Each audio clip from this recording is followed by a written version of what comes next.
Hello, Slothrin and adult fans of LEGO. It is time for another fine episode of Sloth City. And today is the episode that I promised people on Instagram and in streams and things like that, and I am very excited about it. It is the care package that was sent from dear brother Buttchop, and I am all kinds of excited to show it to you. And we have other stuff going on too, but that was the first and foremost thing that I wanted to do, and that is why I am here doing this now, even though I'm still pretty unprepared. But let's get into it and look at the awesome box. Well, first I'll move myself out of the way. That's better. Now, let's just dig in here, and obviously, I already got into the box. I've already examined things. I've, been picking through parts and playing a little bit.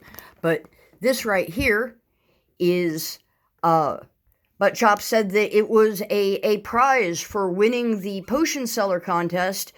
And that was kind of funny because I didn't know there was going to be a prize other than bragging rights. But apparently, I won a prize for the potion seller contest, and I hope that was winning legitimately and wasn't like a consolation prize because Buttchop's my friend. But look, there's a little hot dog cart that can be used to sell things other than hot dogs, but it means that we have another hot dog cart in the Doug the Hot Dog Guy's hot dog chain, or we have parts to turn that into a really cool, funky wheelchair for somebody who would find their mobility increased by a wheelchair or some other,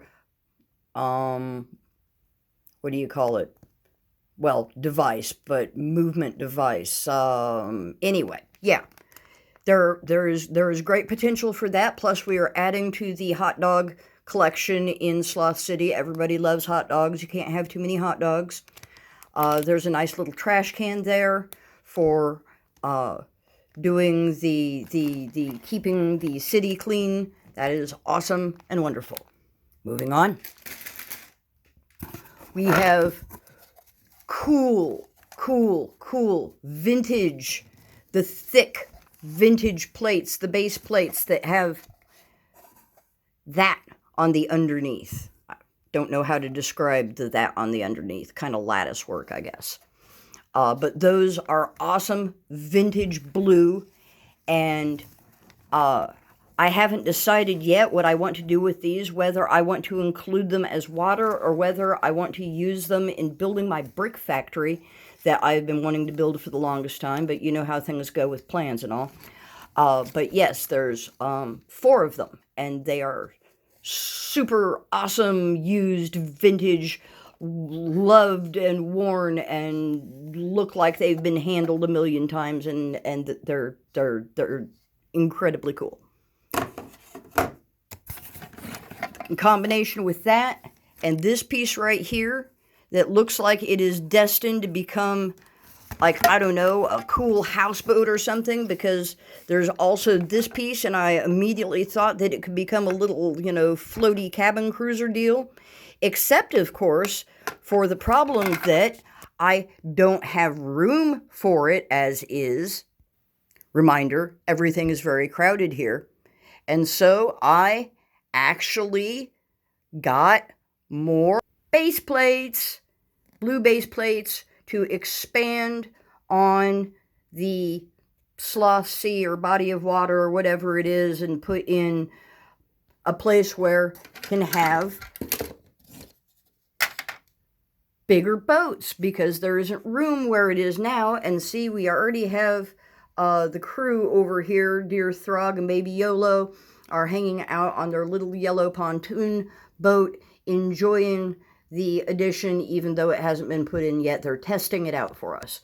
But yes, there is this cool base for a boat, and of course, if you're going to have a boat, you have to have water to float it on. So I picked those up on my own. He didn't send those. I bought those. But back into the box. There is this, I think it was originally manufactured to be a dump truck bed. But I was thinking, now pretend that we're on green and not on water, but if it was up on its side, it would make a nice part of a rock wall for our rock monsters who I've been wanting to expand their quarters, to show, what's going on with them, and haven't had a lot of gray pieces, so I may be doing that with this, or putting in some more rocks somewhere else. Perhaps it'll be a rock wall on the side of the water, leading up into the land area. But anyway, my intention is to use it as rock. This is a whole bag of like vintage windows, and I think a wall piece there, but mostly vintage windows and vintage bits. That's a tribal, shield. That's a tribal shield, and can go in with my tribal stuff going on in the museum, or can go someplace artistic, somebody who wants indigenous art. But I am looking forward to using all of these absolutely fabulous, cool windows. I am going to have cool vintage windows in all of my stuff. It's going to be great. It's going to be awesome. I say awesome a lot because it is. So, a whole bag full of them. And then there is base for a car, so we can have another vehicle. Can never have too many vehicles. Vehicles are one of the bastions of civilizations, right? So you can get to where you're going and have more civilization going on. I showed you this cool piece. I think it was probably originally a nose for a plane, but I don't know if I'm going to be having any planes that big, but I do like the idea of using it on a little cabin for a boat. So that's probably what I'm going to do. Then we have train track. We have curvy train track that you can use as train track, or you can put it on its side and put them together, and you can build arches for things. And if I want to do a really big arch, I might be doing it with train track like that. And so that was my first thought for those, but of course it can also be used, for running trains. I do have my train car that hasn't gotten much further than having the wheels and squiggly bits put onto it, but there's time for that too. So yes, to go with the train. That's the train. It's very flat at the moment. So we have train track, train track, train track, train track. We have all of these cool wheelie bits that, if things work out, I am going to manage to get to interconnect and lock so that they can turn like, cogs. And I was thinking about putting some of them on the brick factory. There are yellow ones, and there are white ones, and there are blue ones. And I was thinking about having the brick factory in blue. If that works out, then there will be, the ones that coordinate and the ones that contrast. And that will have a nice, pleasing look visually. And cockpit for some very, very futuristic looking vehicle, or else stand it up on end, and it can be used as like a turbo sort of a something for going up and down, I guess. And we have tiles and parts for a minifigure that I can assemble, as she is, or I can use the parts individually, and I haven't put her together yet for that reason, because probably she is going to turn into several different people, the way Lego people sometimes do. And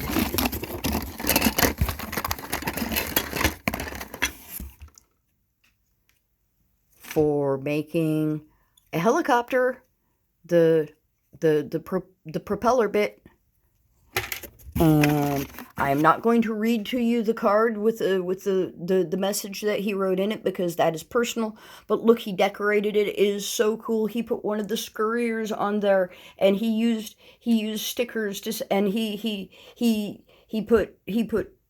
made anarchy bear. So it's very personalized and has a very personal message. And that, of course, was probably the best part of the whole thing. Was what he wrote. But like I said, that's personal. I can't show that to you. But I do have one. No, these are bits. This is the one.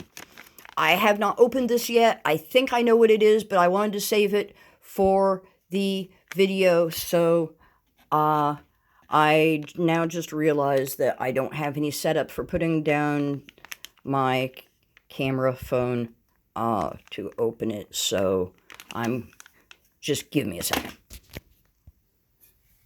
Alrighty, it's kind of jury rigged out of Lego, but it will work. So here we go. I hope.